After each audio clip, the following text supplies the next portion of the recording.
India का medical system जल्द ही collapse होने वाला है। 9 मार्च 2016 को इंडिया की पार्लियामेंट्री कमेटी ने यह ओपनली एक्सेप्ट किया। जी न्यूज में पब्लिश्ड एक रीसेंट स्टडी के हिसाब से इंडिया में बस गेस करो कितने परसेंटेज सर्जरीज फेक की जाती होगी। वेल, अ फ्रीकिंग 44% सर्जरीज फेक की जा रही है। मतलब almost half of the surgeries completely unwanted होती है, सिर्फ पैसे कमाने के मकसद से की जा रही है। इसी रिपोर्ट ने इन सर्जरीज को बाइफरकेट करके भी बताया था कि कौन सी सर्जरियां हैं। इंडिया में होने वाले 55% heart surgeries, 48% uterus surgeries, 47% cancer surgeries, 48% knee replacement surgeries, 45% C section surgeries completely unnecessarily हो रहे हैं, सिर्फ पैसे ऐंठने के मकसद से।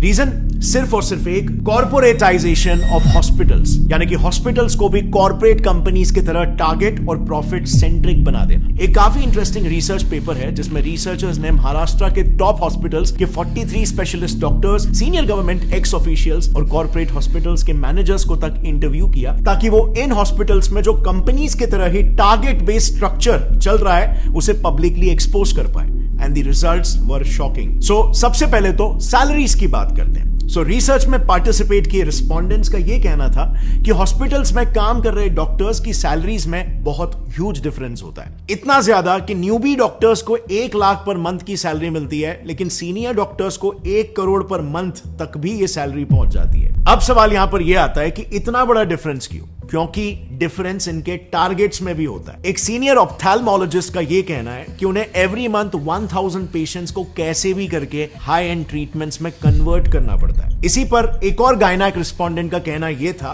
कि मंथ एंड में टारगेट्स का प्रेशर काफी बढ़ जाता है, जिसके लिए उन्हें कैसे भी करके आउट पेशेंट्स यानी कि ओपीडी पेशेंट्स को भी बिना मतलब के हॉस्पिटलाइज करना ही पड़ता है, और नतीजा ज्यादा से ज्यादा सर्जरीज रेकमेंड करके टारगेट्स मीट किए जाते हैं, क्योंकि टारगेट ही यहां पर 1000 पेशेंट है।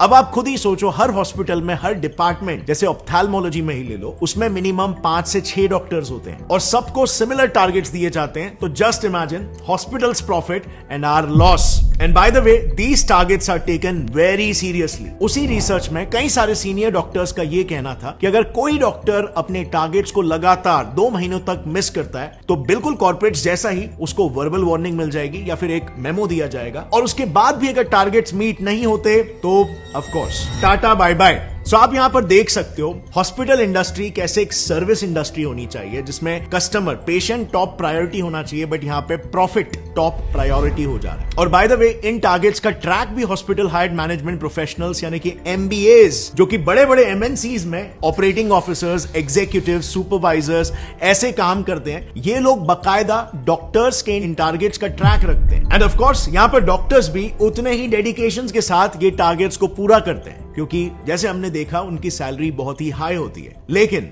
उनका ये high paying job mostly contractual basis पर होता है। एंड सो उस कॉन्ट्रैक्ट को रिन्यू कराने के लिए और उनका न्यू पे स्केल डिसाइड करने के लिए उनके पिछले साल के टारगेट्स को देखा जाता है, जो अनफॉर्चुनेटली इन डॉक्टर्स को फोर्स कर देता है इलीगल स्कैम्स तक करने के लिए। नाउ मेडिकल फील्ड के इलीगल प्रैक्टिसेस को थरली समझने के लिए हमने ये सारा इंफॉर्मेशन 2 काफी प्रोमिनेंट डॉक्टर से लिया है। पहला है Padma Bhushan and Padma Vibhushan awardee doctor BM Hegde, जो उन्होंने एक आर्टिकल लिखा था, उस आर्टिकल का रेफरेंस है। और दूसरा रेफरेंस हमने लिया है एक बुक से called dissenting diagnosis by doctor Arun Gadre and doctor Abhay Shukla. लेकिन काफी ढूंढने के बावजूद भी हमें यह बुक ऐसे पब्लिकली अवेलेबल नहीं मिली, लेकिन हमें बिजनेस इनसाइडर का एक आर्टिकल मिल गया जिसमें उस बुक के कुछ मेन एक्सर्प्ट्स अवेलेबल है। Starting with the first scam, जो इतना घिनौना है कि इंसानियत भी काइंड ऑफ शर्मा जाए। Keeping dead patients alive. Times of India ने ऐसे कई सारे केसेस पर एक रिपोर्ट पब्लिश की है जिसमें डॉक्टर्स डेड पेशेंट्स को भी जिंदा बताकर उनके ट्रीटमेंट्स चालू रखते हैं, ताकि ज्यादा से ज्यादा पैसे बनाए जा सके, और फिर अंत में जाकर सच्चाई पब्लिक करते हैं। TOI में ही पब्लिश्ड एक केस में एक हॉस्पिटल ने पेरेंट्स को बिना बताए उनके 14 साल के ब्रेन डेड बच्चे को 1 महीने तक वेंटिलेटर पर रखा। सो 1 महीने तक जो बच्चा मर चुका था उसे जिंदा बताया गया और वेंटिलेटर पर रखा, खर्चा जनरेट किया, एंड बाद में हॉस्पिटल गिल्टी प्रूव भी हुआ एंड उनकी फैमिली को 5 लाख रुपए कॉम्पेंसेशन के लिए दिए। अब 5 लाख रुपए मॉनेटरी कॉम्पेंसेशन तो हॉस्पिटल को देने पड़े, बट ये आप और मैं भी जानते हैं कि उस वक्त पेरेंट्स ने जब ये बात सुनी होगी, जब ये सच्चाई उन्हें पता चली होगी, तो उन पर क्या बीती होगी।